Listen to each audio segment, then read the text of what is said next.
Today I'm gonna share with you the most important habit to build financial success, and if you stick till the end of this video, I will also share with you that secret sauce to have to leave nothing up to luck. Let's start right now.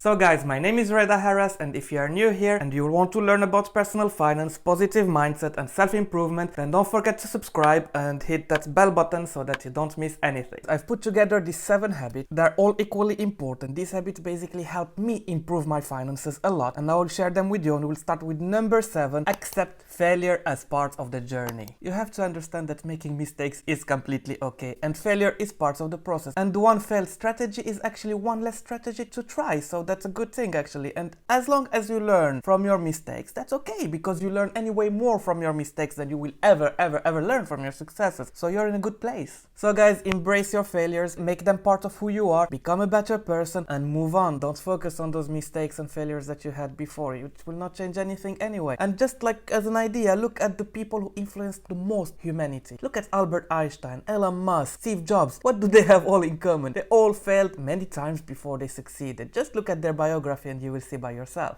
The 6th habit that you need to implement is to set big goals to yourself. You see, the problem is that all our life we've been taught to have just small goals, and I will explain. When you were a kid, probably your parents or at school, they were telling you need to study hard to get good grades, to get a good job so that you can get a good wage, so that you can buy your house, have your car and afford a holiday, 1 or 2 holidays per year. And if you achieve this, it's all right. You basically achieved what people are expecting from you and what you're expecting from yourself. This is your goal that people set you or you set to yourself since you're a kid. And that's why, guess what? Most people achieve this goal. But the problem with this goal is that once you reach it, you're not motivated to go further, because your goal was to have a good salary and now you have it, okay? So if you become rich, it's alright, you will be happy, but if not, you're happy anyway. But now imagine you set to yourself the goal to become a millionaire, to make your first million within 3 years or 5 years, or that is your main goal. Guess what will happen? Your mind will start working and finding ways how to do it. You will have more and more ideas. But first you have to set that goal. If not, you will not have the ideas to do it. In other words, your brain is your limit. And you know what they say? If you aim for the moon, even if you miss, you will still fall within the stars. So just aim high, guys. Have high expectations. You live only once. It would be a pity to not set big goals to yourself. But unfortunately, many of us don't know how to set goals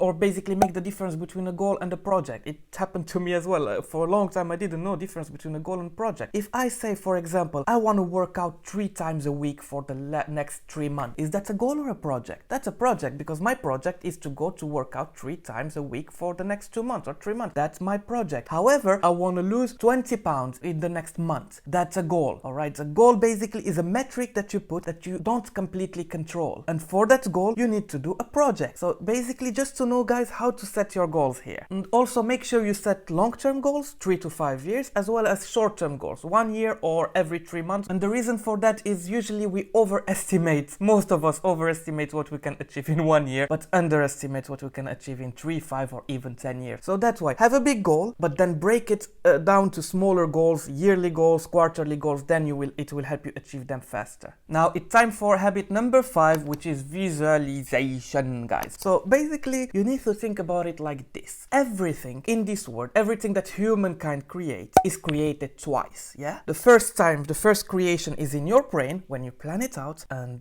basically you make that plan, what you will do, whatever, and the second creation is the real one, is the physical one that you actually create. And guess what? The better the first creation is, the better the second creation will look like in the end. So that's why most successful people usually use visualization. And for this example, I will use Elon Musk. Think about Elon Musk. He created SpaceX, Tesla, and all the other companies, the boring company. Do you think that he could have achieved that without visualization? Do you think he just said, okay, Mars, I will just go to Mars? No, he's visualizing everything, every step he's visualizing, yeah? And then after that, he created in his brain the first time, then he created in the real world the second time. So basically, make sure you visualize where you want to be financially.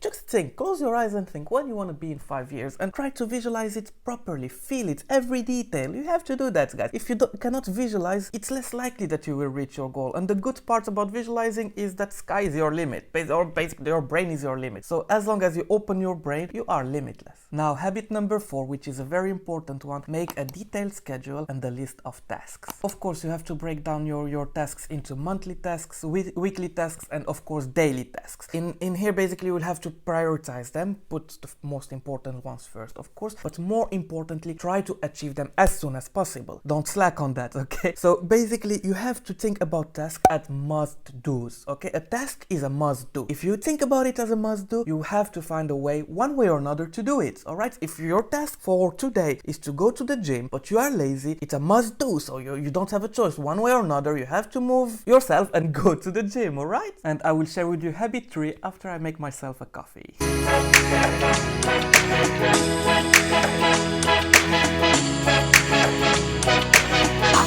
Habit number 3, invest in yourself. This is a very important one, and here is why. Your finances will never exceed the level of knowledge in personal finance that you have. And this rule is the same in any field. If you start a business, your level of business will never exceed the level of knowledge that you have about that business. So the only way to improve yourself is to learn more. The only way to improve your finances is to know more about personal finance. To improve your business is basically to know more about business management, entrepreneurship, etc. So the only way is to invest in yourself. And for that, guys, try to read books or audiobooks. For example, myself, because I work a lot and I drive quite a lot, so sometimes I drive 2 hours a day, what I do is I listen to audiobooks. This helps me a lot. And when I find a book that is actually interesting and I feel that I will learn a lot from, then basically I go and I purchase the physical book and I read it as well. But I read a lot of audiobooks. Instead of wasting your time on the radio, for example, listening to songs and whatever, on Justin Bieber, you could at least pick up a book, an audiobook, and listen to that one, or a podcast, or whatever will help you learn and improve your skills. And you can also go to seminars, to trainings, everything basically that will help improve your skill to manage your money, to improve your personal finance. You have to take it, you have to do it. Everything in your possibility, everything that you like. Some people prefer to read, others prefer to watch YouTube videos. It's okay, as long as you do something to learn, that's alright. Also, just a trick, guys, when you learn something, doesn't matter if it's about personal finance or something else, always learn with the mindset that you are learning to teach that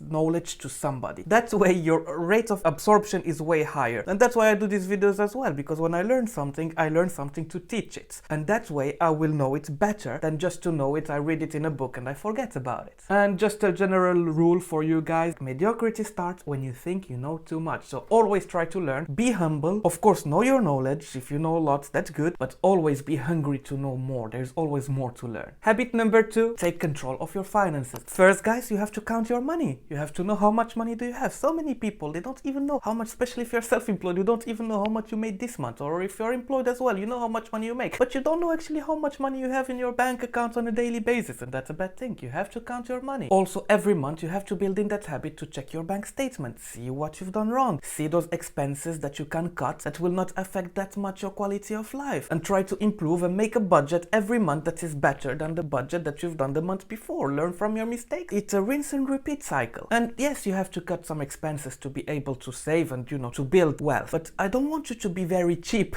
neither, I don't want you to be frugal. You have to have those pleasures in life. That's why also you have to think about expanding your earnings. You have always to think about how to earn more. Always, okay, what you can do to make more money this month or next month or in the future. Maybe you can take a training, maybe you can take a course, maybe you can go to university. So you have to think in mind that you have to improve your finances as well. You have to earn more. And of course, don't forget the most important one. Always save at least 10% of your earnings. I cannot stress enough. Normally you should save around 30%. That's what you should aim for. Whatever you earn, 30% you should save it to either invest or basically pay yourself first, whatever you do with that money. But that money should be toward yourself, either pension, like retirement, investment, or just a saving account. But you have to build that habit to aim toward 30%. But if you can't 30%, 10% is a must do, guys. You have to be able to save 10%. And finally, habit number 1, which is work harder and smarter. Whoever tell you that you don't have to work hard is lying. Alright, like look at the biggest guys. Look at Elon Musk. See his habits. He works like 90 hours a week, 100 hours a week. But you have also to work smart. And sometimes you will procrastinate. That's how it is. But when you procrastinate, you have then to use strategic procrastination, which is basically, okay, today I'm too lazy to film this video. I really cannot motivate myself to do this video, but I can do something else. I'm not too lazy to watch a video about how to improve my my light quality in the video, or I don't know, how to have a nicer background, or whatever it is. So that's what strategic procrastination is. Okay, I cannot do, I'm too lazy to do that, but at least I'm doing something toward my goal. Basically, you will have to make sacrifices, and you know the definition of happiness is the willing to sacrifice something that you want today for something that you want tomorrow. Think about it twice, guys. That is the definition of happiness, is the willingness to sacrifice what you want today for what you will want tomorrow. It's finally time for that secret sauce I told you about in the beginning of the video, which is consistency. Guys, I cannot stress this enough. And I will start with the quote from Aristotle that says, "We are what we do repeatedly. Therefore, excellence is not an act, it's a habit." Whichever field you want to improve in. Now we speak about personal finance, but no matter what field you want to improve in, guys, you need to be consistent to succeed. If you're not consistent, you will not be able to succeed. That's the game. And here, guys, I want you to think about your favorite athlete. It can be Michael Jordan or Cristiano Ronaldo or Lionel Messi, but for this example I will say Cristiano Ronaldo. Do you really think that Cristiano Ronaldo would have achieved what he achieved today? Basically, he rewrote the history of football somehow. Him and Lionel Messi done something unbelievable, right? So do you think either of them would have achieved what they achieved without training every day, without consistency? Do you think they can just turn on the pitch on every Saturday or Sunday, play their game and score all the goals they score? No, guys, they train every day. Yes, you need talent, but talent also, it's a habit that you can form. You can improve your talent, right? But if you are not consistent to train every day, to do what you do better every day, you will never succeed. That's how it is. So guys, consistency is key. And without consistency, all these habits that I've shared with you earlier are completely useless, and you will not take advantage of any of these habits if you are not consistent in what you do. That's how it is. Now, if you have a lot of debt and basically it's holding you back from improving your finances or get where you want to be, I have a video right here that will show you how to get out of debt. And if you haven't done already, please subscribe. Guys, thank you for watching, and I see you next time.